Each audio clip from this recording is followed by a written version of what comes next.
Bonjour à tous et à toutes. Aujourd'hui, je voulais faire une vidéo spéciale sur la thématique des addictions. C'est un sujet dont je n'ai pas pu parler la semaine dernière pendant mon live et qui mérite quand même, je pense, une capsule à part entière, vu que les addictions en fait se déclinent sur un éventail assez important. Donc une addiction, c'est quoi? C'est une réponse compulsive face à on va dire un déclencheur dans notre environnement ou dans une situation. Donc les addictions, on connaît les plus connues, qui sont les addictions à l'alcool, les addictions aux drogues, les addictions à la nourriture. Il y a aussi l'addiction du shopping, les addictions du jeu, de la pornographie, les addictions aussi qui peuvent être des nouvelles addictions sur les réseaux sociaux par exemple.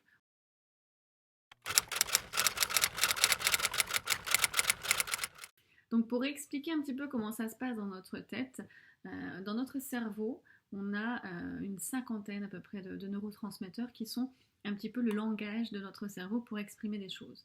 Donc on en a 3 ou 4 qui sont notamment les plus connus. Donc on a la dopamine qui est l'hormone du plaisir, on a la sérotonine qui est l'hormone de la bonne humeur et on a l'endorphine qui est l'hormone du bonheur.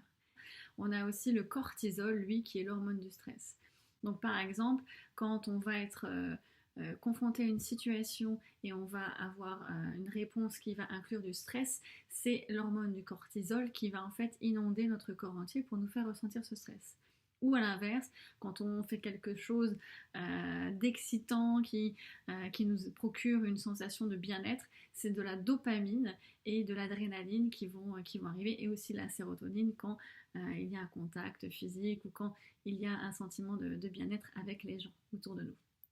Donc comment ça se passe? La dopamine, en l'occurrence, c'est celle qui nous intéresse le plus ici, c'est l'hormone de la récompense. En fait, nous les êtres humains, on a été câblés pour justement aller chercher des choses. Les hommes des cavernes ont été chercher le feu, ils ont été chercher la nourriture, et la récompense en fait que notre corps nous donne pour aller chercher, pour nous motiver à aller chercher quelque chose, c'est de nous donner un shot de dopamine. Le shot de dopamine, c'est quelque chose qui va nous mettre dans l'action, qui va nous faire du bien et qui va nous pousser à aller chercher encore plus. Donc tout ça, encore une fois, c'est inconscient, ça répond à des programmes qui sont beaucoup plus vieux que nous, qui sont archaïques. Donc la dopamine, c'est ça. La dopamine, c'est ce qui va nous faire aller chercher une récompense. Et c'est intéressant parce que c'est vraiment la clé de la compréhension de l'addiction. L'addiction, c'est quoi? C'est d'aller chercher quelque chose d'externe pour combler un manque interne. Donc d'aller chercher quelque chose qui va nous procurer cette sensation de bien-être, cette sensation de plaisir quelque part.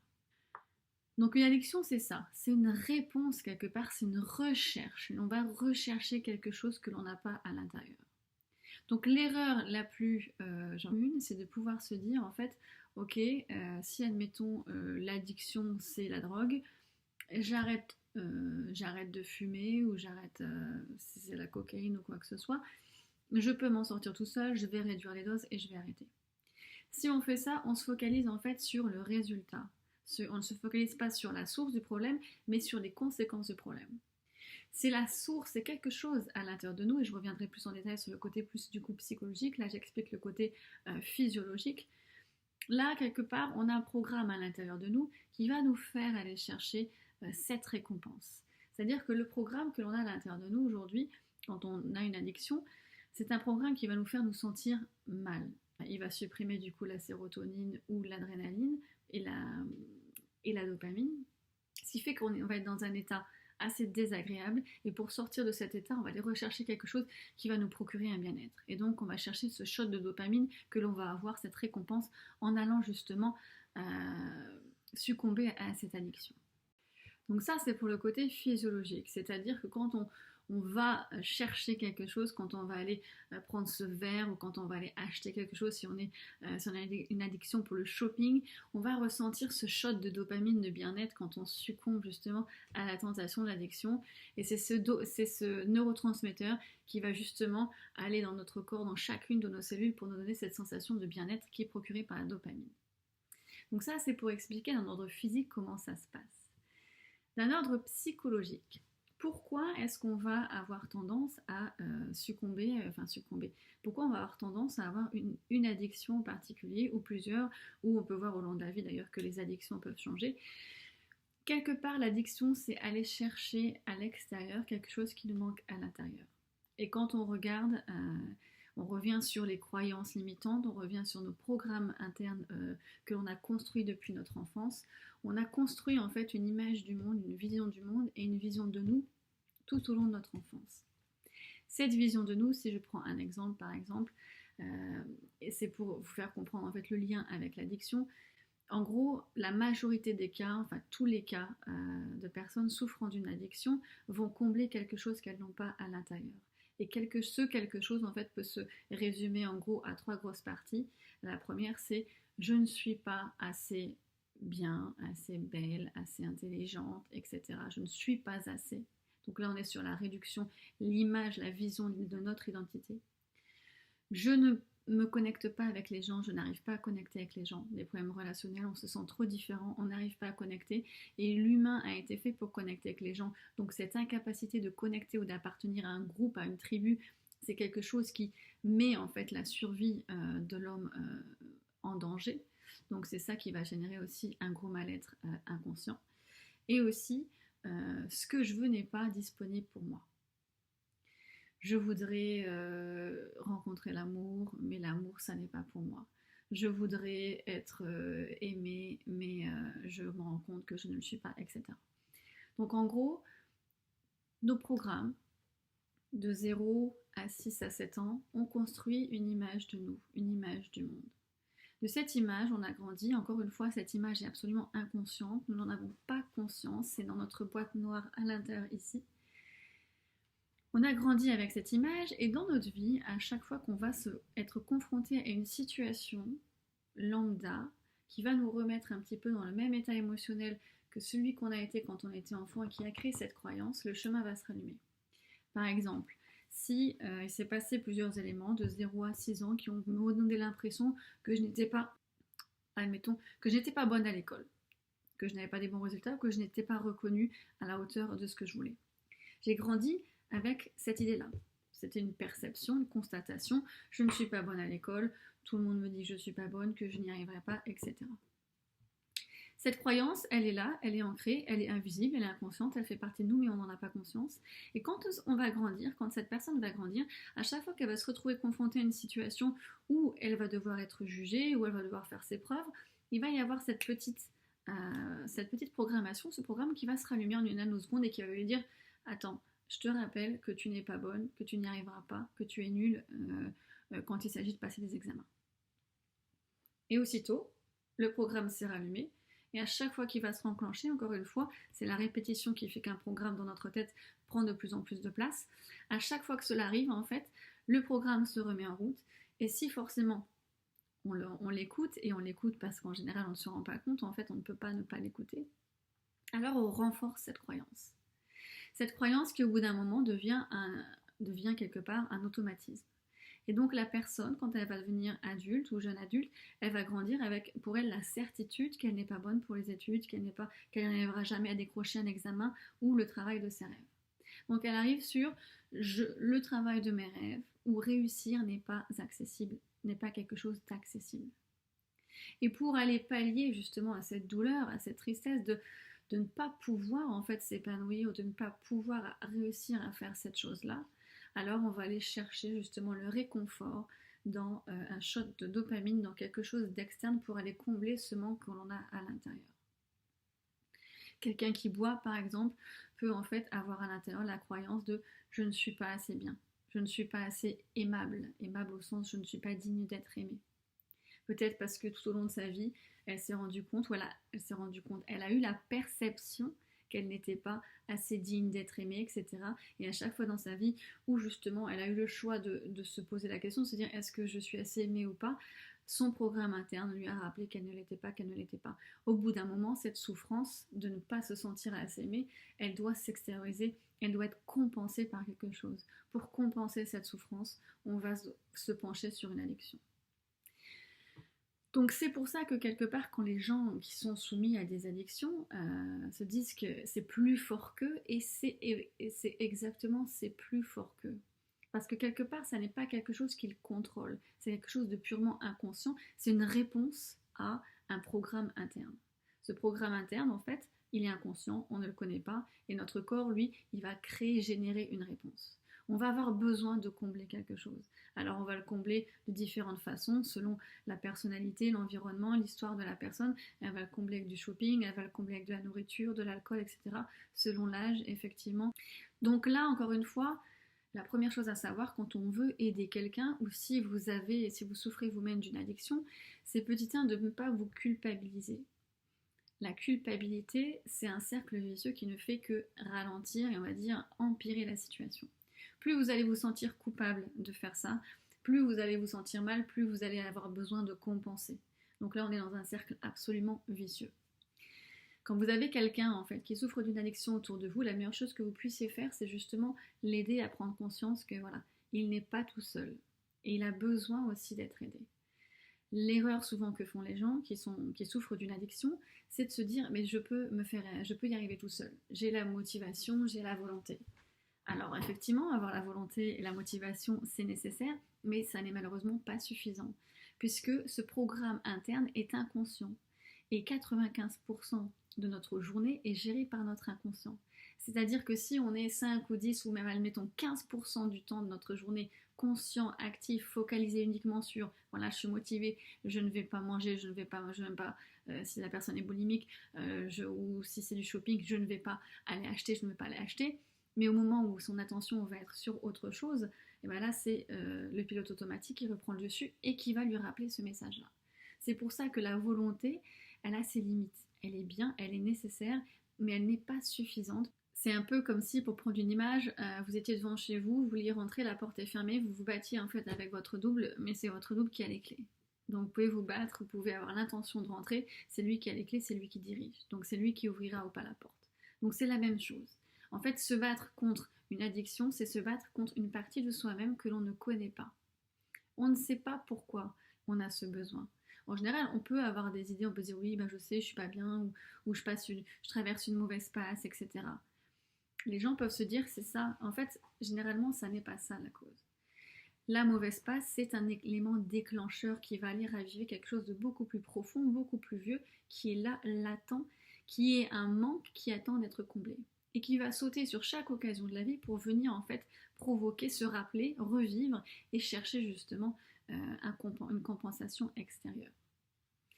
Donc, la première erreur, c'est de pouvoir penser lors d'une addiction que l'on peut se débrouiller tout seul. On peut éventuellement, si vous avez vraiment une motivation extrême, en général, il y a 2 cas qui peuvent réussir à faire changer quelque chose d'aussi profond. Petit 1, c'est une extrême motivation et une répétition. C'est-à-dire qu'on va changer ce rituel de l'addiction par un autre rituel. Si c'est par exemple une addiction pour de l'alcool, à chaque fois qu'on va avoir envie en fait de boire de l'alcool, on va se forcer à boire un jus d'orange ou à faire autre chose, à respirer, faire de la cohérence cardiaque pour respirer ou d'aller faire un exercice, de faire autre chose. On peut éventuellement effectivement réussir à faire ça. Déjà, c'est de comprendre quelles situations me mettent ou me poussent en fait dans cet état compulsif. Quelles sont les situations et surtout quelle est l'émotion? Quelle est l'émotion que je ressens au moment où j'ai envie de succomber à cette addiction? Quelle est l'émotion? Comment je me sens? Qu'est-ce qui a fait que? Déjà de pouvoir analyser ça à chaque fois et de le noter, ça va vous permettre de voir tout au long en fait des semaines, des jours et des semaines s'il y a un élément déclencheur, un élément commun. Et du coup, de pouvoir éviter cet élément déclencheur et cet élément commun, ça va vous aider justement à contourner et à mettre des techniques, on va dire, alternatives pour l'addiction. La deuxième stratégie ou la deuxième chose qui fonctionne pour le cas d'une addiction, c'est le choc. Un choc, une décision, quelque chose, une prise de conscience assez profonde et brutale qui va vous faire remettre en question. Par exemple, on arrête de fumer parce qu'on se rend compte qu'on a des problèmes de santé et que ça pourrait vraiment devenir très grave. Là, c'est la prise de conscience qui fait que là, cette prise de conscience, en fait, et encore une fois, c'est l'émotion de la prise de conscience qui est tellement forte, elle prend le dessus sur l'addiction. Malheureusement, ces choses-là, elles ne font que traiter quelque part la conséquence, elles ne vont pas chercher la racine. Comme j'ai expliqué tout à l'heure, en fait, L'addiction, c'est comme tous nos comportements, c'est quelque chose qui prend racine dans notre inconscient. C'est un programme mental que nous avons. Si on ne va pas aller chercher quelle est la racine de ce programme mental, il va rester là, il va être latent. Et peut-être effectivement que pendant quelques mois ou éventuellement quelques années, il va se taire, il va se poser, puisque vous allez quelque part supprimer les éléments déclencheurs de votre environnement. Sauf que le jour où un de ces éléments déclencheurs va revenir dans votre vie, l'addiction va revenir. Parce qu'elle est toujours ici, elle est toujours là. Donc, la solution pérenne qui fonctionne réellement bien, c'est d'aller chercher, d'aller comprendre quel est ce manque à l'intérieur. Qu'est-ce qui fait à l'intérieur qu'on a ce manque à combler. Et ça n'a rien à voir avec l'addiction, ça n'a rien à voir avec la drogue, avec l'alcool, avec la nourriture. C'est quelque chose de beaucoup plus personnel et profond. En général, ça nous touche, nous, notre estime, notre vision de nous, notre vision du monde, cette impression que l'on n'est pas assez si, que l'on n'est pas capable, mais encore une fois, on ne le sait pas. Il faut aller chercher. On peut avoir l'impression, certaines personnes se disent, oui, je sais, j'ai une enfance difficile, je sais que ça vient de là, etc. Mais le savoir, ça n'est pas suffisant. Le conscientiser, ça n'est pas suffisant. Le programme, il est toujours là. C'est pas parce que vous avez conscience que ce programme, il est là, qu'il ne va pas fonctionner. Il faut aller le chercher, ce programme. Il faut aller le démanteler, le retirer, apaiser, faire la paix avec ce message-là et surtout le changer. Si c'est par exemple un programme qui dit je ne suis pas assez bonne à l'école ou je ne peux pas réussir, on va aller chercher la racine et ce programme-là qui est ici, on va aller le changer. On ne va pas en rajouter un à côté, on va aller toucher celui-là. Parce que si vous rajoutez, en fait, quand on rajoute une autre habitude, c'est un petit peu ça. Quand on veut combattre une addiction, on va se dire voilà, mon addiction, admettons, est dans mon cerveau, elle est là, c'est le programme qui est ici. Pour vaincre ça, je vais mettre un nouveau rituel, je vais faire ça. Ce nouveau rituel, il va être ici. Donc en fait, on va être sur une bataille entre les deux. Il va falloir répéter celui-là suffisamment fort pour que le cerveau puisse le prendre lui comme un réflexe plutôt que notre addiction. Sauf qu'il est toujours là. Et quand l'élément déclencheur dans notre environnement il va arriver, eh ben, il va toujours se raviver. Donc quelque part, c'est une solution, ok, mais c'est une solution ponctuelle. Si vous souffrez d'une addiction, si vous connaissez des gens qui souffrent d'une addiction, c'est important qu'ils comprennent petit 1 que de 1, ce n'est pas leur faute. Il faut vraiment déculpabiliser la personne. Ça n'est pas sa faute. Elle est quelque part victime de ses programmes internes. Et qu'il y a des solutions qui peuvent les aider, des solutions qui peuvent être absolument rapides, qui peuvent être extrêmement efficaces pour les libérer de ce mal-être quelque part qui va faire qu'ils n'auront plus besoin d'aller chercher cette compensation à l'extérieur d'eux. La méthode que je propose de thérapie, de transformation de thérapie rapide, c'est de la thérapie que l'on effectue sous hypnose et qui justement a pour but d'aller chercher ça. On va aller interroger l'inconscient, on va aller lui demander de retourner sur les scènes de la vie qui ont créé en fait cette croyance-là. Et une fois qu'on l'aura détectée, on pourra se dire, ok, petit 1, on sait cette addiction, elle est liée avec cette croyance-là, avec ce programme-là. Une fois qu'on sait ça, on va pouvoir aller le changer. Si on veut changer quelque chose sans connaître exactement la racine, on ne pourra pas. Il faut absolument connaître la racine. Donc, encore une fois, le message là qui est très important, et je pense que il faut surtout pas hésiter à le partager, tout faire comprendre à tous ceux qui ont une forme d'addiction ou une autre, ça peut être vraiment peut-être même une petite addiction, une addiction aux bonbons, une addiction aux chips, une addiction à quoi que ce soit, tant qu'il y a quelque chose de compulsif derrière, effectivement, il y a différents degrés selon l'importance, l'intensité de l'addiction et effectivement le produit, si c'est des drogues dures ou si c'est des vêtements, on n'est pas sur les mêmes conséquences. Donc, ne pas culpabiliser la personne. Cette personne, elle veut s'en sortir, c'est plus fort qu'elle. C'est plus fort qu'elle parce qu'elle a ce programme interne qui la régit, c'est lui qui pilote. Et aussi, il y a cette chimie du corps qui va la pousser à aller chercher et qui va entretenir ce phénomène en fait de dépendance. Plus on va chercher de la dopamine, plus le corps va en redemander. Et au bout d'un moment, forcément, le corps aussi s'habitue, alors il va aller chercher encore plus. Donc, il y a vraiment ces deux phénomènes de dépendance, la dépendance physiologique et la dépendance à notre programme interne.